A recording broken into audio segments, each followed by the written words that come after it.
Hey, I'm Markia. Want to hear something scary? Stranger in my room. The Cunninghams looked at their new baby, Finley, with their hearts full. She had beautiful, deep brown eyes, and everyone fell in love with her, especially her big brother, Lucas. Despite being only 6 himself, he was fiercely protective. They shared a room, and at night, Lucas would read her bedtime stories. Late at night, he'd peek over and check on Finley, just to make sure she was okay. The night before Finley's first birthday, Lucas awoke to a loud slamming sound. The window had blown open, and the shutters were banging against the walls. He looked over at the crib to see Finley sitting straight up with her eyes closed, mumbling something.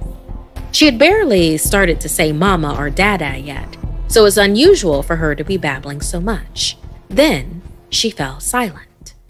Lucas rushed over to her, and Finley's eyes shot open. He was horrified to see her wide, suddenly crystal blue eyes piercing into him. This was not his sister. He ran to wake his parents. They rushed in to check on her, but although taken aback, they mainly seemed unperturbed.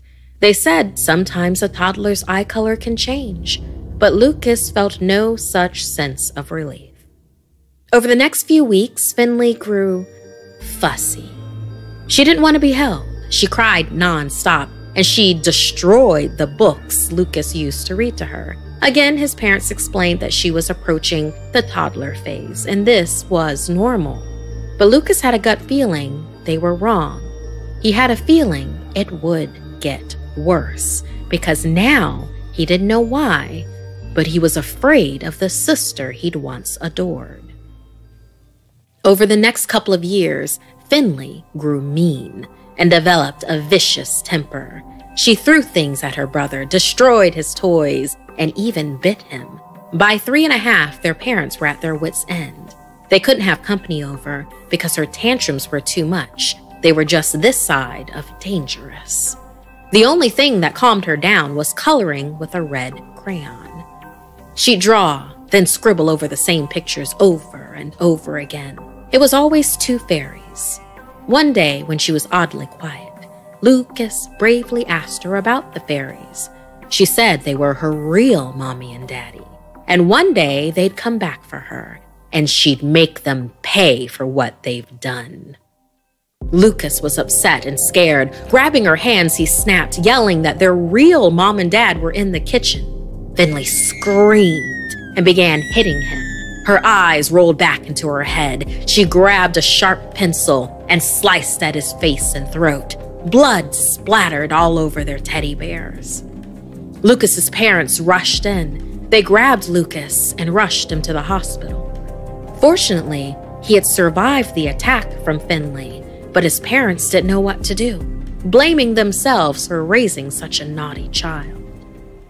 The night before Finley's 4th birthday, Lucas jumped from his sleep, hearing the shutters clang open across the hall and Finley's room. He sprinted in to see what was happening. The windows had opened so abruptly that the glass panes had shattered on the floor. He rushed to her bed to find Finley sitting up, mumbling.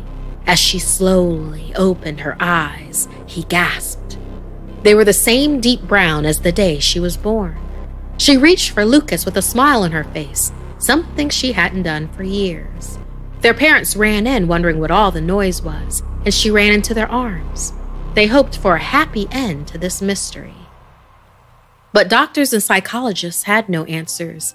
A spiritual advisor did. The parents were ready to accept any explanation. She told them that the blue-eyed terror must have been a changeling, that fairies live among us. When they have unruly and sometimes even murderous offspring, they can swap the child to be raised by humans for 3 full years. If their child kills one of the other's family, they get to keep the more peaceful human child. If not, they have to swap them back.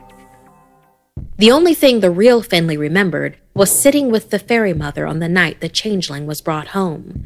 The changeling's parents didn't want their little sociopath back, but it was fairy law.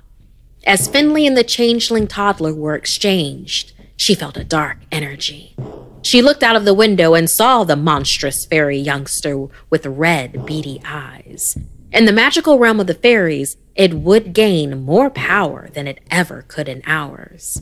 Floating backward towards its parents, the changeling held Finley's gaze with a wicked grin. "I'll be seeing you again soon, sister."